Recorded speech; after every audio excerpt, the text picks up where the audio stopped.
Last week I made a video about throwing spouts, and so this week I'm going to detail how I shape my spouts and how I attach them to vessels. This is a brew bowl, and this is the desired end result.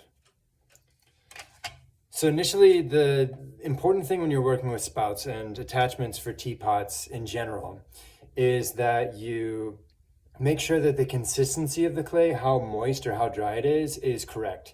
If it's too dry, then when you're attaching things or while you're trying to change the shape, they'll crack. And if they're too wet, then while you're working on them, they'll warp.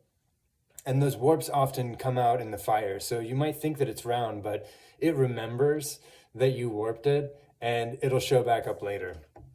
So let's start with the spout. I've got this uniform line, right? It was made spinning, so it's the same all the way around, but I want a spout that curves down uniformly and follows from thick to thin in a smooth, consistent shape. So the first thing I'm going to do is wet my finger and then work from the bottom and work this whole bottom edge in a downward motion using my fingerprint to move the clay and adding pressure as I go. So what this is doing is, when you throw it, you ingrain a spiral into the clay. And just like a clay is going to remember if you warped it, it's going to remember that spiral so that when I fire this, if I was just to tip it over and try to bend it while it's still very wet, it would remember that it was twisted and it'll untwist during the firing. So you'll end up with a crooked spout. So doing this slow, methodical change of shape, just by doing a repetitive motion, adds a new pattern to the clay, and it's going to remember the last pattern you put on it. So it's going to remember this shape and not the spiral that was put into it by the wheel. So you can see the shape is starting to change a little bit. I'll use my cheek as a background. The shape is starting to change a little bit, and the curve is more on this side than on this side. And that's what I want. And I'm just going to keep accentuating that shape until I've got it close to where I want it. And since I'm pushing from one side, right now I'm deforming the spout, right? It's going to flatten in the way that I'm pushing it. And I'm going to squish it lengthways, right? I'm working on it flat this way, and I'm going to squish it this way so that I can then fold the backside over and create the curve that I'm looking for. So this is getting close. What I'm going to do now is use this tool. And this is like my special spout tool. I made it on the lathe. And I'm going to use this to do the sort of refining last detailed touches, because my fingerprint grabs the clay and this doesn't, because it's a really dense, fine particle wood. And so I can do a much finer curve. I can build in a much finer curve with this tool. So you can see that's starting to take shape pretty nicely. You can shape it from the inside, but I really don't suggest doing anything other than basically smoothing the lip, because if you try to push it down from the inside, it'll inevitably crack it. So at this point, I've got the shape pretty good. I'm gonna go ahead and squeeze the spout from the sides. That's gonna give me a little more material to work with, and it's gonna start to get the shape where I want it. I'm gonna hold a little bit of pressure from the sides so that it doesn't squish back the other way, and just keep working it in. It's not the quickest process, but it is the most reliable that I've found for adding the curve without it untwisting on me in the kiln. So there, that's a pretty solid curve. Now I'm going to work from the top. And again, I'm going to use my fingerprint. And I'm just going to push down and out like this. I'm not applying much pressure at all. All I'm doing is pushing the clay slowly into the shape that I want it. And this is what gives me the nice curved profile from top to bottom. And it's basically re-rounding the inner profile of the spout. So when you see this, you're going to think, man, that's a mess. And it is. And I'm going to leave it that way until this is totally dry. After I've attached it, all the parts are put together. I'm going to set this in a box for a couple days to let it cure and let the parts attach to each other really nicely. And then I'm going to let this totally dry out before I come back to the spout and do the final shaping. And once it's totally dry, I can use a sponge and just wipe the edge and it'll take off all of this mess. So you can see right now it looks really rough and messy. All I need to worry about right now is the shape, right? And the cross section. So if I've got a nice round cross section and the right shape, I can come back later and refine that edge, and that's how I get a nice clean exit for the water. Or in this case, the tea. So that's set up the way I want it. And the next thing I'm going to do is I'm going to cut this at an angle. And essentially you want to leave as much as possible on the bottom because this needs to fit to here. And since this is much smaller than the top is, I want to make sure the spout still like fits aesthetically to the shape of this as much as possible. I'll try to hold this in a way that I don't drop it. Oh, I might drop it. So like this. And you can see I'm going to basically cut the spout to this angle and then shape it a little bit more so that it fits nicely to the vessel. I can't really show you this because I need to do it on my table, but I'll be back up in just a second. I just use a chopping tool. You can use a fettling knife, but I find that like spatula style tools like this work the best because this way I can just push this through and it gives me a consistent angle all the way through, whereas with a knife you really have to worry about multiple axes. This kind of takes care of getting the angles easier because you just push it through as opposed to having to like cut each line all the way across. So I'm going to try to get it lined up with the curve of the spout, and then I'm going to cut it through. All right. And it doesn't have to be perfect. You can change it a little bit. This was a pretty good cut. So there you go. Now you can see this doesn't fit perfectly yet, right? And it's got a pretty intense pooch. I like a pooch on my spouts, but not that much, just a little bit. So now I'm going to come in, I'm going to pinch the edges here, and I'm going to refine the shape more to what I'm looking for this particular cup, because I just throw 50 spouts and 50 vessels. For teapots, usually I work in batches of 10. So it'll be 10 pots and usually 13 to 15 spouts. So I have plenty to choose from. And then I'm going to pick out the spout that I feel like fits the best. And then I'm going to do the final shaping and fitting to get it to fit to the vessel. So I've elongated this a little bit. I've drawn out the edge because it was a little bit thicker near the edge than it was in the body of the spout. And then this is something that I only do for brew bowls. But what I'm going to do is I'm going to take this top edge and I'm going to fold it back against the spout so that it can fit in nice and tightly against the lip of the cup there. If you can see, that's not a very good angle for the spout. I want it to be positioned a little bit back more. So I'm going to curve this up and you'll see it'll follow the lip of the cup. The origin of the name brew bowl more or less comes from the Chinese name for a gaiwan, which is bowl, lid.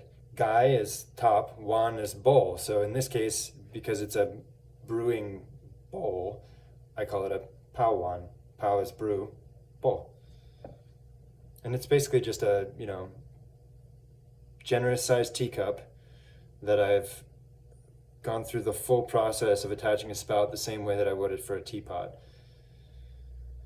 All right, so I've elongated this top edge a little bit and I've curved it back on the spout like that. And that way, you see, I can tuck it in to the edge there and get a much more pleasing angle off of the vessel. And I'm gonna accentuate that a little more even when I attach it. But that's about what I'm looking for. That way, this edge is lifted, has a little bit more lift to it. If it's pointing down, then it tends to want to dribble more than if you have it pointing up slightly. So that's what I'm going for. The next step is going to be to trace it around. Oh, and I totally squished the spout. I'm going to have to fix that up a little bit. All right, so I'm going to trace around the spout, get it basically where I want it. That's pretty good. I do feel like I need to change the shape again a little bit to make sure that I'm getting the right angle of attachment. So there's always a little bit of back and forth. I flattened it out a little too much, and I'll just go back in and fix that a little bit. So it's got a little bit more roundness, and the attachment angle is a little bit more pleasant. Yeah, that's much better. All right, so like I said, I'm gonna go ahead and trace around it. You could use a chopstick or a toothpick or any sharp utensil you have around the studio. Draw around the edges. And then I'm gonna use my little brass hole punch tool, and I'm gonna use the back of it first to line it up, and draw out kind of where my lines or my holes are going to be, because it's a lot more difficult than you would think to draw straight lines with this thing. So I always do sort of a mock-up first, and then I'll go back and when I'm cutting the holes, I'll make minor adjustments to get it lined up right. So a lot of potters, me included, will wonder how many holes or what size holes or what organization of holes is the best. And I've asked a lot of people this, and a lot of, really experienced older potters. And for the most part, the answer is as many holes as you can. So more is way better than less. If you have too few holes, then you'll end up with low pressure coming out of the spout, and the tea will sort of dribble out. If you have too many holes, the only risk really is that you would break your screen. But as long as you're careful about, punching out your holes, that shouldn't be too much of an issue. The clay, once it's fired, is going to be plenty strong enough to hold up to, most anything, except maybe being dropped. And nothing should really be touching the inside screen of the pot except for tea. So it's pretty well protected. In this case, I'm going to do a double diamond. This is a shape that one of my Taiwanese artists that I really love does. And I'll take a quick break. We'll come back after I've got these holes punched out so you can see what they look like. And we're back. So I've got all the holes cut out, and they're pretty rough right now just because the tool doesn't make the smoothest edges. So I'm going to go back to using my spout tool, and I'm going to use the blunt end this time. And I'm just going to go in and I'm going to smooth the edges and chamfer them a little bit of each hole in turn to make sure that they're as smooth as possible, because the smoother these are, the smoother the tea is going to flow through them. And each little refinement, that means I need a little more water on the tool. Each little refinement's going to, make the work function better, look better, feel better. People have been making teapots for a really long time, so if you want to, do it right and have people really appreciate your work, you got to do all the little things right. All right. So now all the holes have been chamfered, but I'm going to use a sponge, in this case a big sponge. I'm going to wring it out, and I'm just going to wipe over the surface to clear any edges that tool might have raised up. So I have a nice smooth surface. I'm not going to have access to this anymore once I put the spout on, so I need to make sure that I do everything now. Now the inside is also going to have some burrs and irregularities, but you can't really get in there with a tool. And so the best way to fix that is similar to how I do the spout, where I'm going to let it dry out completely after doing all the work from the outside. And all I'm going to do is wipe it with a sponge from the inside, and that'll clear up all the holes and make them nice and smooth from the inside without having to risk breaking it or getting any tools in there and messing that up after I've put in all the effort to get them nice and smooth. So that's a nice, smooth, consistent hole for all of them. The next step is going to be scoring them. So I'm using this old saw blade that I cut into a little rib. You can get like a hacksaw blade at Lowe's, Home Depot, any hardware store that's used for cutting metal, and cut one of those in half. One half you can use as a scoring tool, the other half you can use as a trimming tool. If you just bend it in an arc, you can use that as a trimming tool, which was a common thing in Taiwan. So I'm going to go ahead and score in one direction, and then I'm going to score in a second direction. And if you're a beginner potter, or you're a pro, or you're just a weekend hobbyist, take classes, whatever, make sure you're scoring and slipping. No matter how moist or how rough your clay is, really it's best to go ahead and go through the process, score and slip everything, because you want your work to last longer than the end user, right? And that's really possible with clay. If you take care of your work and you put it together right, it'll last forever. And your attachments are not going to last forever if you don't score and slip. So I have a thinned out clay, kind of the consistency of yogurt, and I'm just going to apply that to where I scratched the clay. And this has two purposes, right? One of them is just creating a good bond between the two parts that are being attached. The scoring gives you more surface area for the attachment, and the slip acts more or less like glue. But the other thing that it does is it allows there to be sort of a buffer between the two pieces, because this spout is much wetter in consistency than the vessel is. This is a little bit drier. I want this not to warp at all when I'm doing stuff with it, but the spout I still need to shape. So the slip acts as a buffer and sort of lets the clays even out with a little bit of wiggle room. And like I said, I'll put this in a box for at least 24 hours, ideally more like 3 days, to let the clay in the spout and the vessel cure together and homogenize the moisture between them. So I'm going to look from the inside, I'm going to line up the spout with the strainer, and then I'm going to look from the outside to get the sort of side-to-side alignment correct. So I'm liking the way this is looking. I'm going to make sure the spout is still looking good. I'm going to push it into place really lightly. I'm not actually attaching it at this point. All I'm doing is getting the slip to stick the two things together. And then I'm going to go back to the spout tool and I'm going to use it in a rolling motion to attach the spout. So I really don't want to deform the spout at all after I've attached it, because I can't get back inside there. If you mess up the attachment of the spout, you can't, like, if you try to remove it and redo it, it's really not salvageable at this point. So you kind of just have to start on the next one. So very carefully with a rolling motion here, I'll try to show this on camera. I'm going to be rolling from the spout down toward the vessel. And this is a really gentle way to do your attachments. And then the slip will kind of,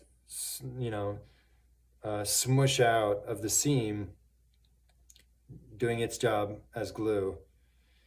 And I'm going to let this set for a couple days, 24 hours, whatever you have time for. And then I'm going to come back and clean up these edges. After it's fully dry, that's when I come back and fix the spout on the inside. But it's a multiple stage process. So after it's been sitting in the bin for a couple days, then I'll go back and do the sort of finishing touches for the aesthetic details of the vessel. And then the functional details, getting the spout holes and the spout alignment correct, that's the last thing that I do before it goes in the bisque. I've almost forgotten it a couple times, honestly. Not fun. Because I'll get a couple layers loaded in the kiln and then I see one and I'm like, oh no, I haven't done that. And I have to go back and unload it and redo it. But here we are. We've got our brew bowl with the spout attached. Nice pooch on it, nice angle of attachment. The level of the spout is lined up with where I expect the water to be or the tea to be in the brew bowl. And yeah, I think that's really all I have to share today. Slowly curve the spouts, you add a new pattern instead of trying to fight the spiral. And then when you're attaching it, more holes is better than less. It really only matters what pattern you use when you have a really small space, because you want to be as efficient as possible to make sure you get enough water flow to get a nice pressure. But yeah, have fun with it, experiment. Repetition is really the most important thing for a functional potter. So just do your thing, learn from each thing that you do, and do it a lot. I hope this was helpful. I hope this was fun. I know this is a long video, but hopefully, it's well worth the watch. Cheers, you guys. Have a good one.